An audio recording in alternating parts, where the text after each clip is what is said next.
ബോബിക്ക് ജാമ്യമില്ല, കോടതിയിൽ കുഴഞ്ഞു വീണു. തുടർന്ന് ആശുപത്രിയിൽ. നടി ഹണി റോസിനെ ലൈംഗികമായി അധിക്ഷേപിച്ച കേസിൽ അറസ്റ്റിലായ ബോബി ചെമ്മണ്ണൂർ റിമാൻഡിൽ. എറണാകുളം ജുഡീഷ്യൽ ഫസ്റ്റ് ക്ലാസ് കോടതി 2 ബോബിയെ 14 ദിവസത്തേക്ക് റിമാൻഡ് ചെയ്തത്.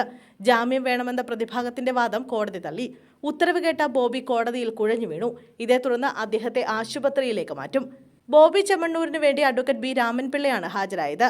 തനിക്കെതിരെയുള്ളത് വ്യാജ ആരോപണമാണെന്ന് ബോബി ചെമ്മണ്ണൂർ പറഞ്ഞു. ഡിജിറ്റൽ തെളിവ് ഹാജരാക്കണമെന്ന് പ്രതിഭാഗം അറിയിച്ചപ്പോൾ ഈ ഘട്ടത്തിൽ വീഡിയോ കാണേണ്ട ആവശ്യമില്ലെന്ന് കോടതി അഭിപ്രായപ്പെട്ടു. ശരീരത്തിൽ പരുക്കുണ്ടോ എന്ന് ബോബിയോട് മജിസ്ട്രേറ്റ് ചോദിച്ചു. 2 ദിവസം മുമ്പ് വീണ് കാലിനും നട്ടലിനും പരുക്കുണ്ടെന്ന് ബോബി അറിയിച്ചു. പോലീസ് മർദ്ദിച്ചിട്ടില്ലെന്ന് ബോബി കോടതിയിൽ പറഞ്ഞു. ബോബി ചെയ്തത് ഗൗരവമേറിയ കുറ്റമെന്നും ജാമ്യം നൽകരുതെന്നും പ്രോസിക്യൂഷൻ പറഞ്ഞു. ജാമ്യം നൽകിയാൽ ബോബി ഒളിവിൽ പോകുമെന്നും സാക്ഷികളെ സ്വാധീനിക്കുമെന്നും പ്രോസിക്യൂഷൻ വ്യക്തമാക്കി. ഹണി റോസിന്റെ പരാതിയിലും ജാമ്യം നൽകിയാൽ മോശം പരാമർശം നടത്തുന്നവർക്ക് പ്രോത്സാഹനമാകുമെന്നും പ്രോസിക്യൂഷൻ പറഞ്ഞു.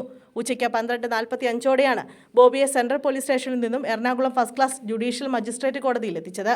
ഇന്നലെ രാത്രിയും ഇന്ന് പുലർച്ചെയുമായി 2 തവണ ബോബിക്ക് വൈദ്യപരിശോധന നടത്തിയിരുന്നു. മാപ്പ് പറയാൻ തെറ്റൊന്നും ചെയ്തിട്ടില്ലെന്നും ദ്വയാർത്ഥ പ്രയോഗം നടത്തിയെന്നത് മാത്രമാണ് തനിക്കെതിരെയുള്ള കേസ് എന്നുമാണ് ബോബി മാധ്യമങ്ങളോട് പ്രതികരിച്ചത്. നടി ഹണി റോസിന്റെ ലൈംഗിക അധിക്ഷേപ പരാതിയിൽ ബോബി ചെമ്മണ്ണൂരിനെതിരെ നിരവധി തെളിവുകൾ ലഭിച്ചുവെന്ന് Kochi central ACP K Jayakumar പറഞ്ഞു. ബോബി ചെമ്മണ്ണൂരിനെതിരെ ഡിജിറ്റൽ തെളിവുകൾ പോലീസ് ശേഖരിച്ചിട്ടുണ്ട്. ബോബി ചെമ്മണ്ണൂരിന്റെ മൊബൈൽ ഫോൺ കസ്റ്റഡിയിലെടുത്തിട്ടുണ്ട്. ബോബി ചെമ്മണ്ണൂരിനെതിരെ കൂടുതൽ വകുപ്പുകൾ പരിഗണനയിലുണ്ട്.